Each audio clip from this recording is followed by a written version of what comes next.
Assalamualaikum warahmatullahi wabarakatuh.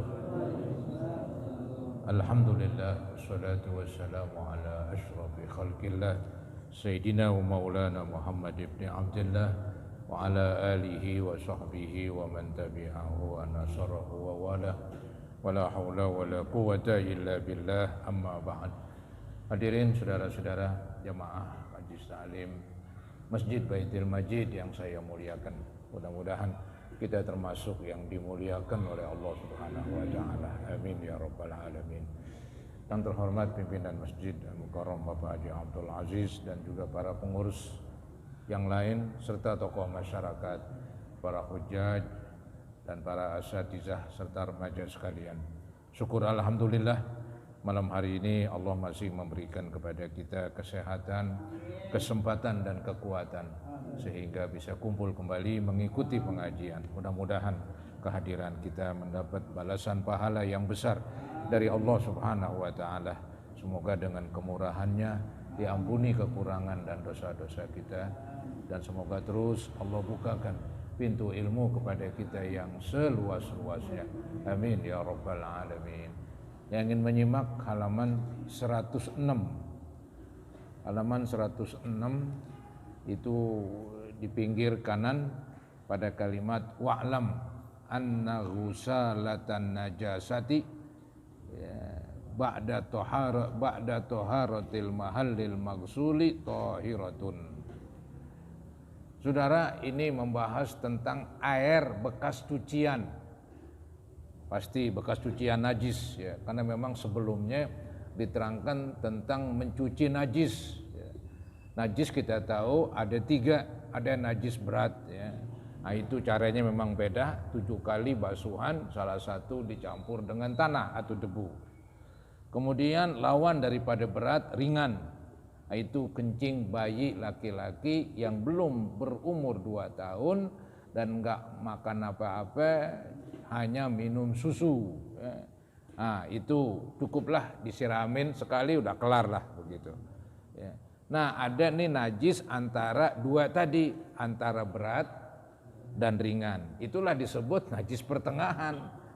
Emang letaknya di tengah-tengah, ya, maka disebut najis pertengahan.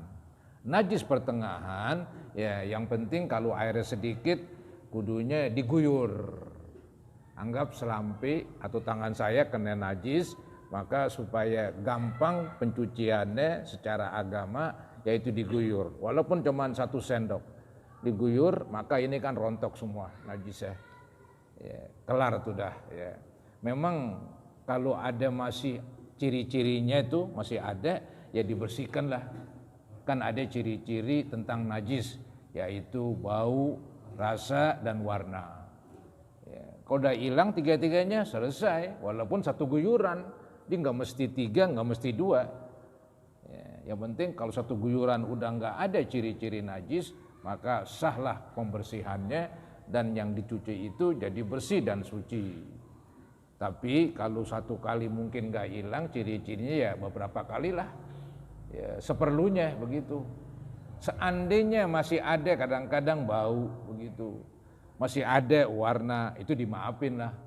Setelah dicuci berulang-ulang dengan bantuan sabun dan sebagainya, masih nggak hilang juga tuh warnanya, biarin, dimaafkan tuh warna doang ya. Atau bau doang begitu, warnanya nggak ada, anggap dijilat rasanya juga nggak ada, tapi kalau dicium kok ada nih, ya itu dimaklumin juga, itu dimaafkan ya. Nah, itulah cara mencuci najis. Nah, ini nih yang mau dibahas lanjutannya nih, air bekas cucian. Anggap tadi tangan saya ini tangan saya ini kena kencing atau apalah begitu, saya guyur. Kemudian saya tadain lagi tuh bekas cucian tangan tadi yang kena najis. Nah, itu bila mana enggak bertambah itu air, anggap tadi 1 kilo nih air ya, untuk guyur tangan saya yang kena najis, saya tampung lagi. Nah, kalau dia itu enggak bertambah, maka itu air cuciannya juga ya masih bersih ya, paling tinggi mustakmal lah istilahnya ya. karena disedikit sih jadi nggak bisa dipakai lagi. Ya, jadi air tersebut masih dikatakan suci karena tangan saya udah suci, otomatis air tampungan bekas cucian juga suci dengan syarat tidak bertambah. Kalau tadi misalnya air sekilo, kemudian dipotong juga dong, dipotong sama yang nempel atau yang menyerap pada selampi misalnya. Kalau selampi kena najis, kita guyurin begitu, sama juga tuh gambarannya. Ini tangan begitu dah.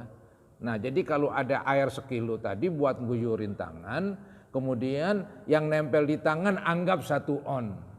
Berarti kan sisanya tinggal 9 on. Nah itu air tuh masih suci, ya, walaupun nggak mensucikan, tapi suci dia. Syaratnya nggak bertambah. Tapi kalau misalnya air yang ditampung ada 9,5 on, sedangkan tadi kita patoklah bahwa yang nempel 1 on, ya, kemudian di tampungan ada 9,5, berarti kan lebih setengah ini. Wah ini jangan-jangan najis nih, maka tuh air najis namanya. Tapi sih orang nggak sampai ke sana. Ini hanya ya jikalau lah pokoknya begitu. Ya ini hanya semacam ngasah otak aja ini. Nih kita baca kitabnya nih. Wa'lam, ketahuilah oleh kamu, ya, supaya ketahui nih, anna ghusalatan najasati, bahwa bekas air cucian, ya, cucian najis, ghusalatan najasah, bekas cucian najis, ba'da toharotil mahallil magsuli, setelah suci, ya, tempat yang tadi kena najis dicuci, yang tadi contohin tangan saya atau selampi kena najis begitu, saya guyur, gitu. Syaratnya diguyur, jangan selampinya masuk ke, udah repot udah.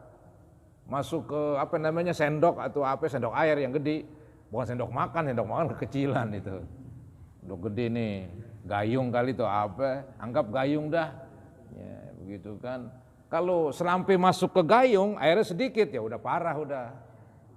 Iya, air yang di gayung najis, selampinya tetap aja najis. Bagian dalam gayung juga najis, coba diguyurin.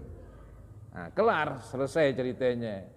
Kalau diguyurin tadi tuh malah bekas air cuciannya itu kalau ditadahin, bila mana nggak bertambah dari aslinya setelah dipotong, setelah dipotong dari air yang menyerap di selampi, anggap menyerap selampi 2 on, tadi sekilo kan tinggal 8 on begitu.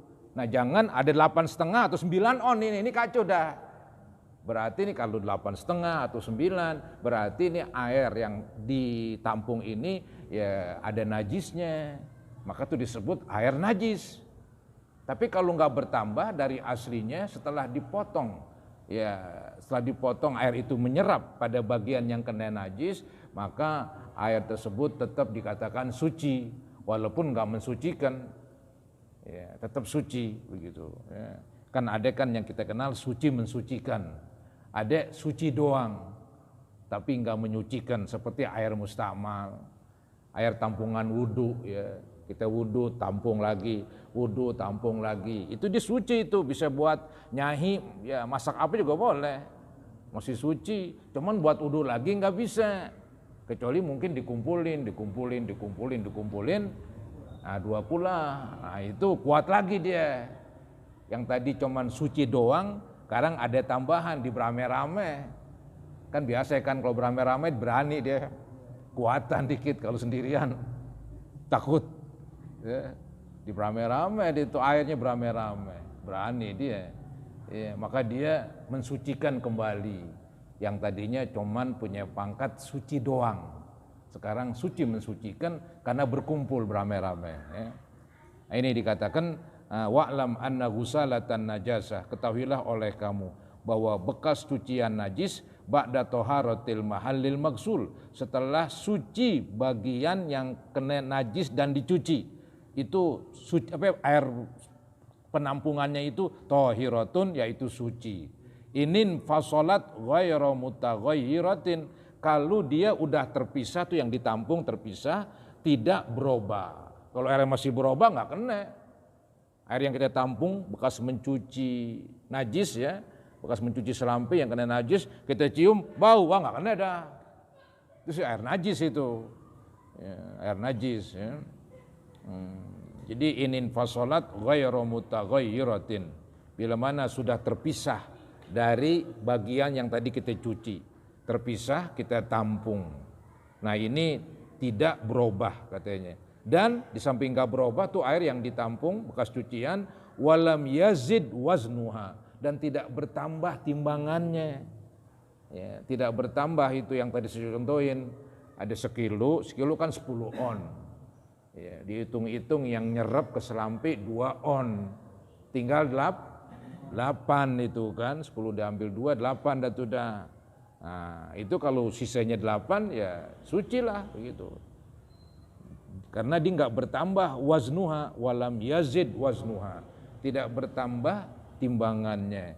Ba'dan fisaliha amma kana, setelah terpisah dari yang telah dibasuh tadi ya.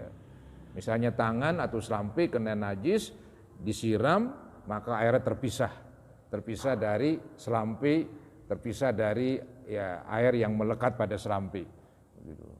Nah ini katanya setelah dihitung ba'da atibari miqdari ma yatasharrabuhul magsulu minal ma'i, setelah dihitung ukuran yang nyerap ya, ba'da atibari setelah dihitung miqdar ukuran ma yatasharrabuhul magsul, apa yang diserap oleh barang yang dicuci. Anggap selampe ketika dicuci dia kan menyerap air, maka ntar selampe demek, basah, karena ada airnya para hadirin. Nah itu dipotong itu. Ya, jadi tadi saya bilang ada 1 kilo, anggaplah yang nempel di selampe 2 on.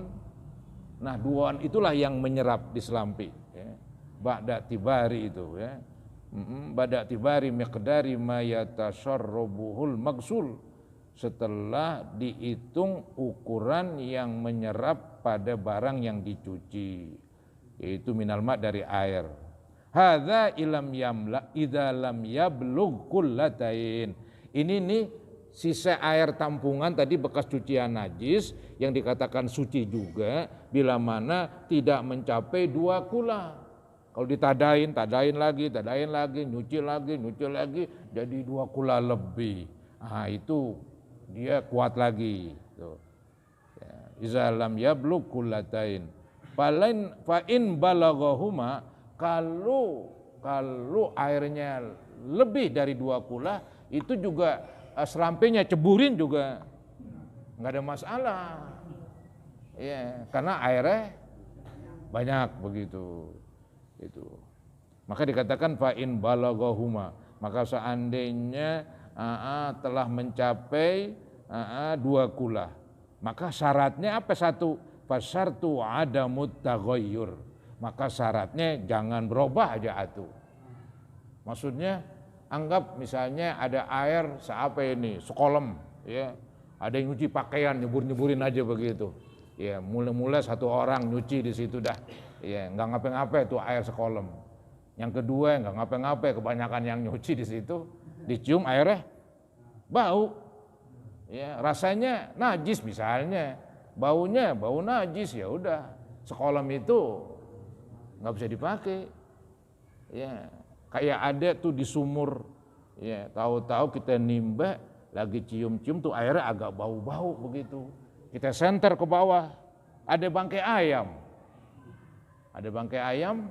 itu zaman dulu tuh ceritanya tuh, iya punya sumur, punya ayam, udah dah sering banget kecebur capek kita dah, iya bang ini ngangkat dia, yang repot udah bau, maka tuh air sesumur ya nggak bisa dipakai, ya bau mau dikata apa, walaupun sumur, walaupun penuh, walaupun banyak, udah berubah mau dikata apa, nyerah udah, paling ditungguin kali, lama kelamaan juga baunya hilang, pakai lagi, air banyak, ya pakai lagi, begitu.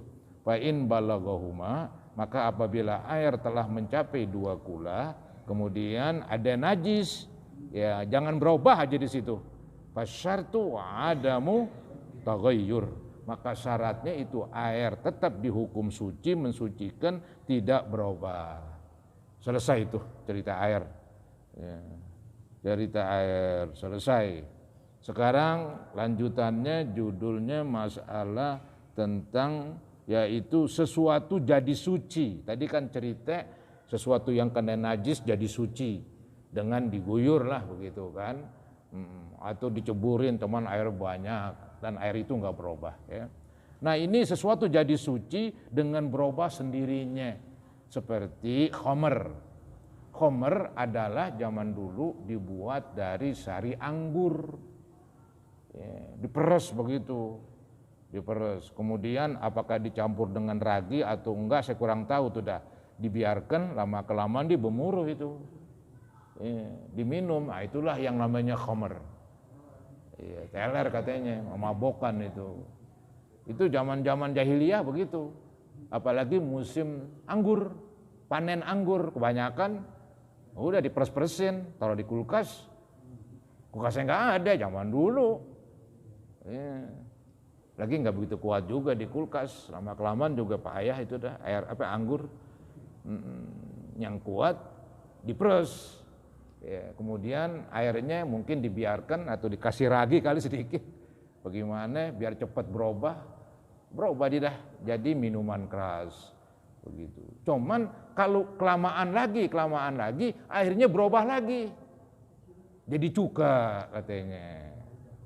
Nah tadi yang tadinya khamr disebut najis berubah jadi cuka, maka menjadi suci.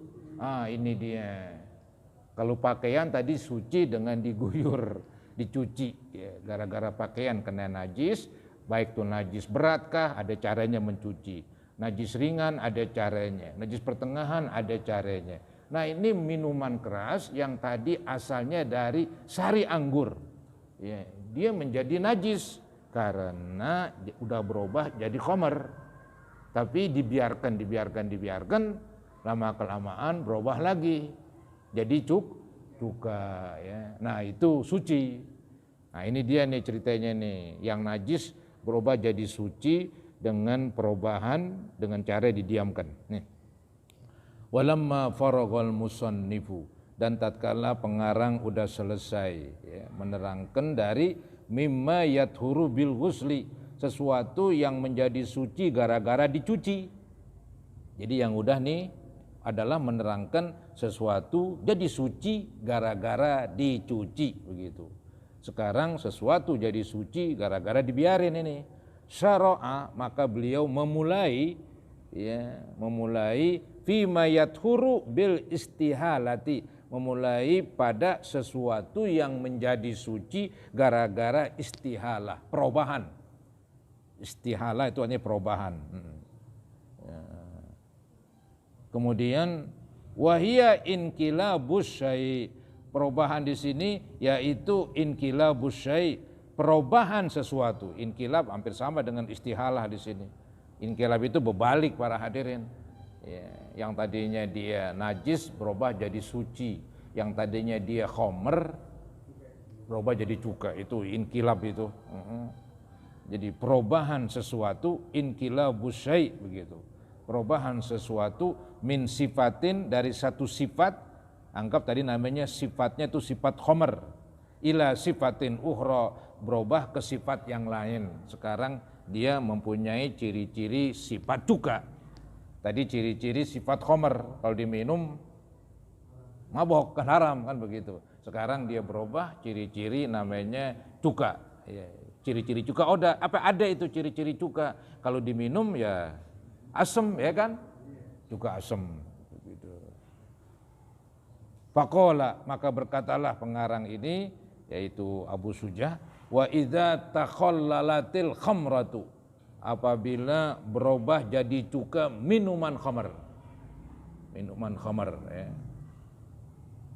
Saudara, itu setiap khamr ya, yang disebut khamr itu dari sari anggur ya, kemudian berkembang kali sari apa itu ya, bisa juga katanya zaman dulu sari korma ya, jadi korma itu misalnya direndam di air, ntar airnya berubah tuh dah dibiarkan. Nah, bisa jadi memabukkan juga. Jadi zaman dulu itu khamr ya emang asal mulanya dari anggur, asal mulanya, kemudian berkembang begitu. Ya. Baik, jadi ini cerita khamrah. Kalau ada minuman keras yang dibuat dari anggur atau mungkin dari korma lah dan sebagainya, wahia al-muttakhazatu min ma'il inab tuh. Khamrah adalah yang diambil dari air anggur. Yang penting ya ini yang namanya khamrah min ma'il inab muhtaromatan kanatil khamratu amla, sama ada dihormati itu minuman keras atau tidak. Jadi ada minuman keras dihormatin.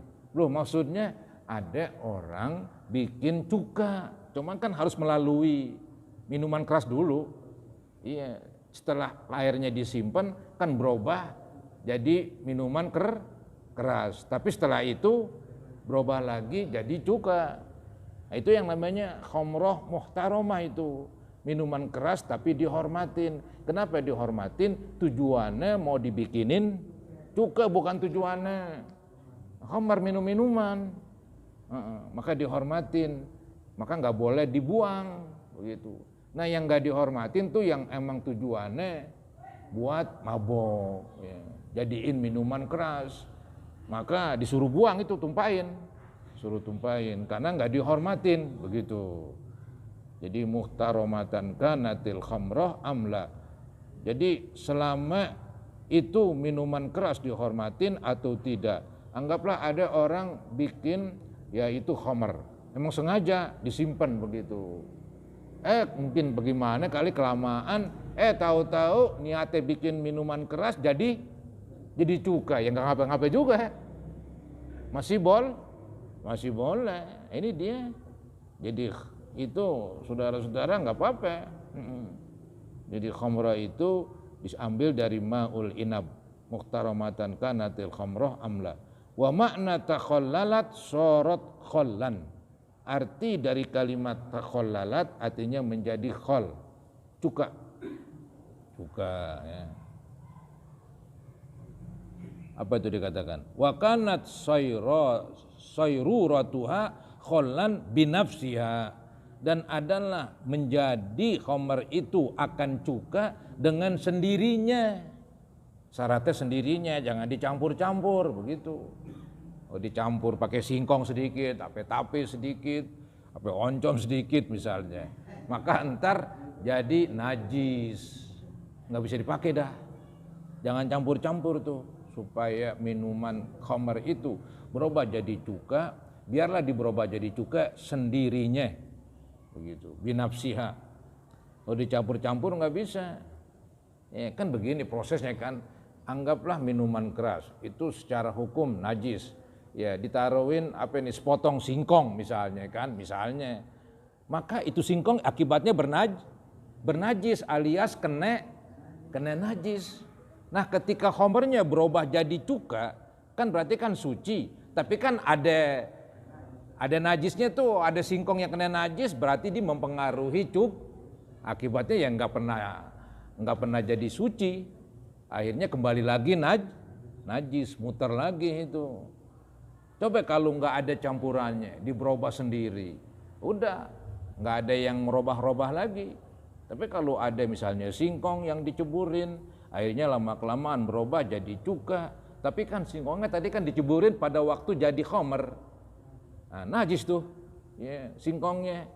Maka singkong ini akan mempengaruhi cuka, akhirnya najis lagi. Maka disuruhlah katanya supaya jadi cuka jangan dicampur apa-apa, disebut binafsiha, berubah sendirinya. Tuh. Jadi wakanat sayruratuha khallan binafsiha tahurat, maka menjadi suci. Wa kadza law takhallalat binaqliha min syamsin ila dhillin, dan begitu juga kalau dia berubah menjadi cuka dengan cara dipindahin min syamsin, dari kena matahari, ila dhillin, kepada yang enggak kena matahari alias tempat teduh. Ntar dipindahin lagi dari tempat teduh ke ke tempat panas, dari tempat panas bolak-balik begitu. Itu nggak ngapain-ngapain karena kan nggak ada benda masuk, paling hanya sinar. Baik saudara-saudara, jadi kalau ini dipindahin dari sinar ke tidak sinar, ya, ke yang adem ini, yang ada naungan, zilin, atau wa'aksihi, atau sebaliknya, dari yang ada naungan ke tempat panas. Kemudian jadi cepat berubah, nggak apa-apa. Ya, nggak ada yang dicampur sesuatu, paling pengaruh sinar doang. Ya, jadi cepat berubah, yang tadinya jadi khamr berubah cepat jadi cuka, nggak apa-apa gitu katanya ya. Kemudian wa illam tatakhallalul khamratu wa illam tatakhallalil khamratu binafsiha, dan apabila tidak berubah itu cuka, itu khamr menjadi cuka dengan sendirinya, bal khullilat, tetapi dibuat, yaitu dijadiin cuka bitorhi syai'in, dengan menyeburkan sesuatu apa aja lah, tadi contohin singkong, apa aja lah pokoknya, ya, khullilat bitorhi syai'in, dibikinin cuka itu khamr dengan cara diceburin sesuatu fiha, ke dalamnya, lam tadkhur, maka cuka itu enggak menjadi suci. Walaupun berubah jadi cuka, tetap cukanya najis, nggak bisa dipakai. Ya. Saudara, ini cuka, ini makanan lauk Nabi itu. Ya, Nabi pernah itu ngeratak, ada makanan nggak? Kagak, yang ada cuka. Dibilang nikmal idamu al khallu, sebaik-baik lauk adalah yang ada cuka. Kamu dibilang apa? Itu Nabi Muhammad begitu. Cuka jadi lauk begitu. Kalau kita ngamuk kali makan begitu. Gue udah kasih cuka, ngamuk dah, ngamuk para hadirin, begitu, nggak bisa, itu Nabi Muhammad memang lain dia dah, orangnya sederhana banget, dikatakan begitu. Kemudian idza tahurat al khamratu, ya, apabila telah suci minuman keras tadi jadi cuka, ya, tahura dan nuha, maka suci juga tempayannya, dan nun tempayan ini, tempat juga, tempat khamr, ya, kan banyak itu setempayan, satu apa tuh yang buat orang tahu tuh, ya apa? Tahang, aduh susah banget nyebutnya dah, tahang, ya. Jadi setahang misalnya, bikin cuka setahang, nggak apa-apa. Otomatis ya khamrnya berubah jadi cuka, suci, dalam tahangnya juga suci, walaupun tadi kan tahang itu kena khamr kan dalamnya kena najis berarti, tapi dia tetap ikut suci, dia berbarengan dengan berubahnya minuman apa khamr tadi, ya, berubah jadi cuka suci, maka dalam tahang itu juga jadi ikut suci. Dan nun tempayan, mau tahang kayak sama aja lah. Wa iza tahuratil khamratu tahura dan nuha tabaan laha, alasannya ngikutin begitu, karena khamrnya yang di dalam tahang udah jadi cuka, maka bagian dalam tahang juga ikut suci, ya, tabaan laha. Nah, ini faslun kayaknya yang akan datang ini, faslun fil haid, tentang perempuan ini haid. Ya. Baik saudara-saudara, kita akhiri, ya, dengan membaca Ummul Quran suratul Fatihah. Semoga Allah Subhanahu wa taala mengampuni kekurangan dan dosa-dosa kita, lebih-lebih ibu bapak kita, juga guru-guru yang berjasa, mertua-mertua kita yang sudah wafat, juga istri-istri, anak, semoga Allah ampuni mereka, dan semoga Allah ampuni kita ini yang masih hidup. Bitilka niya wa kullu niyatin shalihah ila hadratin Nabi Rasulillah sallallahu alaihi wasallam. Al-Fatihah. A'udzu billahi minasyaitonir rajim. Alhamdulillahi rabbil alamin. Iyyaka na'budu wa iyyaka nasta'in. Ihdinas siratal mustaqim. Alaihim ghairil maghdubi alaihim waladdallin. Astaghfirullahalazim, astaghfirullahalazim, astaghfirullahalazim. Wa shalli ala sayyidina Muhammad wa ala ali sayyidina Muhammad. Sallim tasliman katsira walhamdulillahi rabbil alamin. Allahumma anfa'na bima 'allamtana wa 'allimna ma yanfa'una wa zidna ilman nafi'a Rabbana ighfir lana wa liwalidina warhamhum kama rabbawna shighara wa li jami'il muslimina wal muslimat wal mu'minina wal mu'minat al ahya'i minhum wal amwat. Rabbana atina fid dunya hasanah wa fil akhirati hasanah wa qina azabannar. Wa sallallahu ala sayyidina Muhammadin wa ala alihi wa sahbihi wa sallam. Alhamdulillahi rabbil alamin. Kurang lebihnya mohon maaf. Assalamualaikum warahmatullahi wabarakatuh.